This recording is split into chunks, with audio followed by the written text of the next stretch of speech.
Yeah, good afternoon, everyone. It's Aman this side. I'll be the host and moderator for this panel discussion. So I'm from University Living.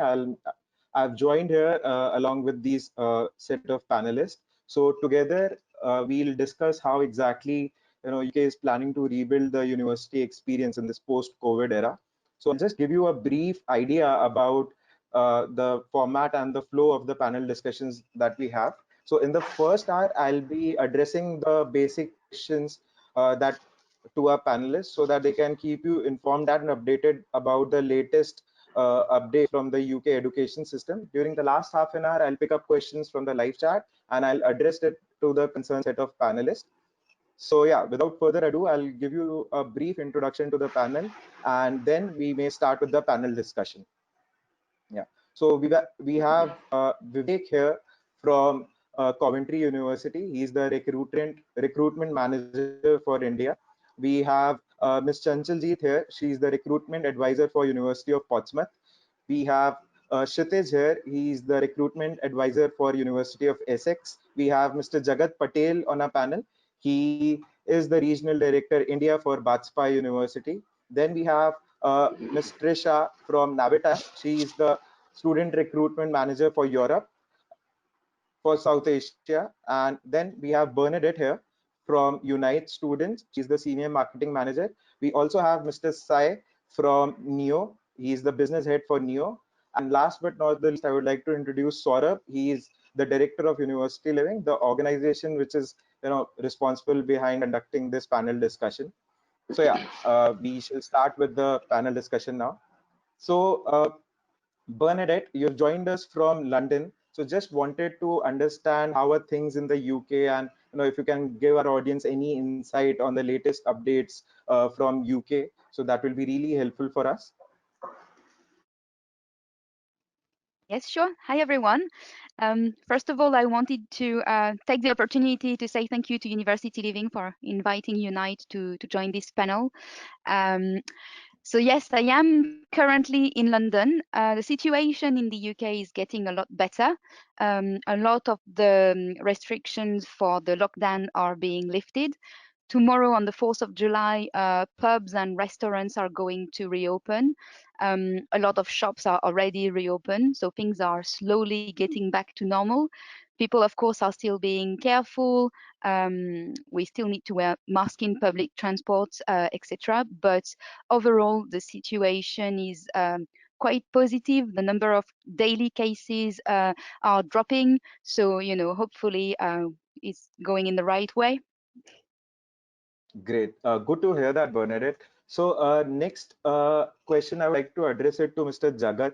So Mr. Jagat, as we all know that, VFS offices will be opening really soon in the selected cities in India. It's supposed to open from the 6th of July. So just wanted your take on the same, and then probably our other university representatives can add to that. Sure. The students who are online, be ready with your financial documents, be ready to apply for the September intake. So far, we are going, a lot of the universities are going online. So let's hope for the best. That's Great. the main So thing. Vivek Be would. ready with your financial. Cool. So Vivek, would you like to add to that? Yeah, Vivek, you're on mute. You need to mute yourself. Oh yeah. Now, Yeah. Yeah. so yeah, there are VFS offices which will be opening soon in India. However, universities are a little cautious before issuing the CAS. They want to have clear picture on how the quarantine period will be in the UK, how situation will there be any flights or not? Because if the universities will start issuing the CASs at this point, what if the students are not able to apply for visas? Because there will be a very limited number of VFS offices will be opening. However, most of the universities in the UK are planning to start their September intake as usual on campus with some modules with an online learning option. But most of the universities will be hoping that international students will be coming to UK. And probably once the VFS office will open more offices in India, I think after that, more and more universities will start issuing CASs. Great, great. So just wanted to understand because traditionally Coventry has always been one of the largest recruiters, at least from India, right? So at this point in time, how is Coventry University ready to welcome the upcoming intake? In terms of recruitment, yes, we are one of the largest recruiters, not only in India, but globally.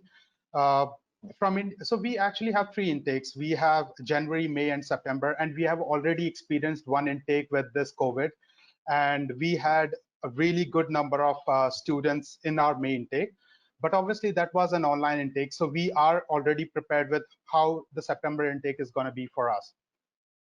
So for September intake, we have kept both the options open. So we will be having an online option as well as for the students who will be coming for the September. So if the students are online, we really don't need to do much for those students because they are anyway at their hometown or like the places in their own countries. But the students who will be coming to the UK, what we are doing, we'll be giving them airport pickup services. So that is one thing. As soon as they'll reach UK, we will be taking care of them, whether they're living in the private accommodation or they're living in the university accommodation. We will be taking them to their desired accommodation. We will be helping them with their quarantine period. In fact, we have come up with something really, really unique in terms of our accommodation. We will be uh, offering really good scholarships in terms of accommodation. So our students will be getting free accommodation for this September intake. And we have got more than 500 free accommodation for international students. So that's how we are doing for international students. Apart from that, we have also partnered with Berenson. If you know, it's a UK-based hygiene company, so for the cleaning and other services in the UK. Plus, we are also in touch with few private healthcare providers so that we can ensure all the students who are coming to the UK. So health and safety is at our is currently our first priority for the international student as well as local students. Yeah, so that definitely makes sense. So, Ms. Chanchaljeet, I would like to ask you that when it comes down to University of Portsmouth, what are your plans on resuming the intake Yes. for the upcoming So the students? University of Portsmouth, yes, for this upcoming intake, we are starting our course on 5th of October. Generally, our timeline to start the September intake is 18th of September, but we are postponing it by 2 weeks, and we are starting on 5th of October. So we are getting ready to welcome the students on the campus, and we're making the entire university a COVID-safe place. However, we understand that a lot of students may not be able to join us at the specified time because of the COVID situation everywhere in the world. So we actually have an option of blended learning. The mode of delivery of this year, obviously, like most other universities, will be blended learning. Large group lectures may not be possible for a while because of the obvious social distancing rules. However, each course will have 6 hours of face-to-face teaching. In addition to this, we also have studio work, lab work, workshops, and everything which will be happening face-to-face. So we're trying to make the best use of both types of learning, the traditional and technology-enabled learning. Also, we'll be issuing our CASs from the 7th of July, but the CASs will have a validity of 6 months, which means the student is welcome to travel anytime in the next 6 months. Okay, okay, good to hear that. So, Kshitij, just wanted your take on the same aspect. How is University of Essex planning the coming intake, and what exactly are you planning to do for the students? Like, will it be a face-to-face intake, or will it be a blended program? How are you planning to take up that? Yeah, Kshitij, I you think need to yeah. it's Great, okay. great, you're So audible. I think this has become a favorite question of my daily work-life routine, where whenever I'm doing a fair or calling up applicants, I always try to share facts rather than just speculate.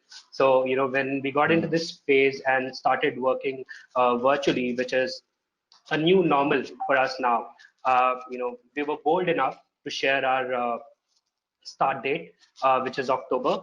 And our students and partners couldn't just believe it, that how can a university declare their start date in May? But there was a lot of research involved in sharing that start date. I had to use my vice chancellor's video to convey this message to our students and our partners that yes, we are starting in October. And as I said, it involved a lot of stats, analyzing the policies, developments in the UK, and we were always firm about our start date. So, even if you look at the facts, so if you talk about the facts, right now the recovery rate in India is around 58%, but whereas in UK, the estimated recovery rate is around 80%. So, the change, there's a positive vibe and things have changed and things have improved drastically. So yes, we are starting on 8th of October. And as Chanchaljeet mentioned, that it's going to be a blended model that combines face-to-face learning and online lectures, seminars.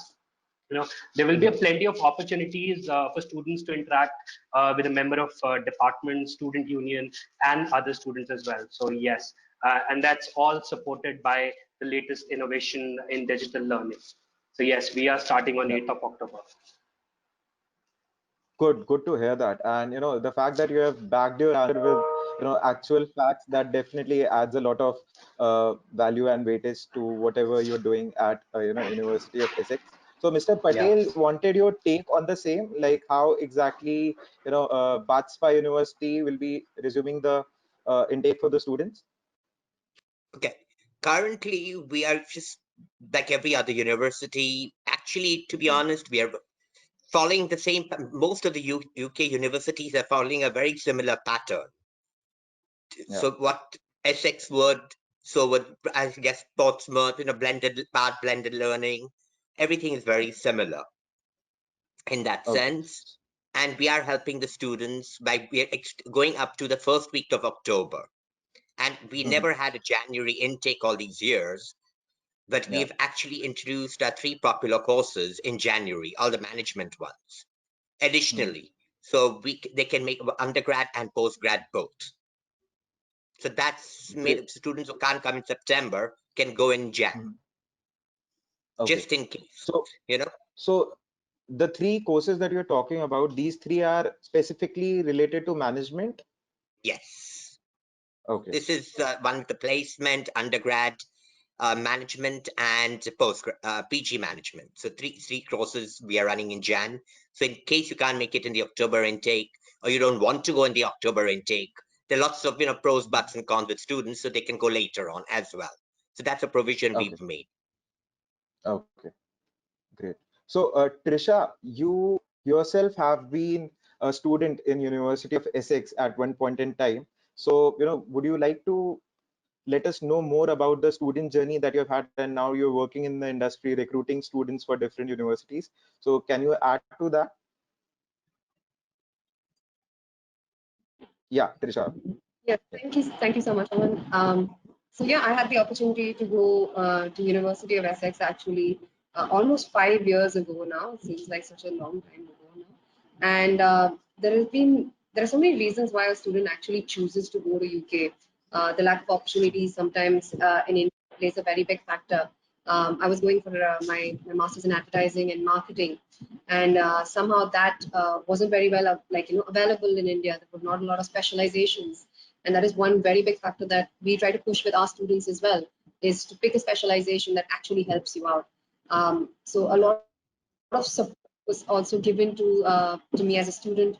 It's very different, the Indian education system, when you compare it to the UK education system as well, especially for myself when I was coming from a state board background. Throughout my life, I studied in a state board. So I had never actually done any research or never actually done any thesis.